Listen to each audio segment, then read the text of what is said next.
حشرة البق تغزو فرنسا وتثير قلقا حقيقيا لدى السلطات من أن تخرج على السيطرة وتعكر الألعاب الأولمبية التي تستضيفها البلاد العام المقبل. منصات التواصل الاجتماعي ضجت بصور لانتشار حشرة البق في الأماكن المكتظة مثل القطارات والمترو وصالات السينما وحتى في مطار شارل ديغول. البق حشرة سريعة التكاثر، إذ أن الواحدة منها تضع بيوضا ل50 حشرة أخرى، وهي تنتشر في مراتب الأسرة والأمتعة والملابس وتتغذى على دماء النائمين، وغالبا ما تقاوم بشدة مبيدات للحشرات، ولذلك فإن انتشارها يؤرق الفنادق والمرافق السياحية. انتشار البق في فرنسا بدأ يثير هلعا لدى السكان والسياح، فكثير منهم باتوا يحرصون على عدم فتح حقائبهم في القطارات خوفا من أن يحملوا معهم الحشرات العنيدة إلى منازلهم. البق ليس مشكلة جديدة تماما في فرنسا، إذ يشير تقرير لوكالة أنسس إلى أن واحدا من كل 10 بيوت في فرنسا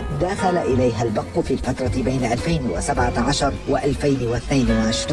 لكن المقلق أن موجة الانتشار الحالية عارمة وتنذر بالخروج عن السيطرة، ووصل الأمر إلى حد أن بعض المسؤولين في السلطات المحلية بدأوا يطالبون بإضافة مكافحة البق إلى بوارص التأمين على المنازل، خصوصا وأن محدودي الدخل لا يستطيعون الاستعانة بشركات مكافحة الحشرات.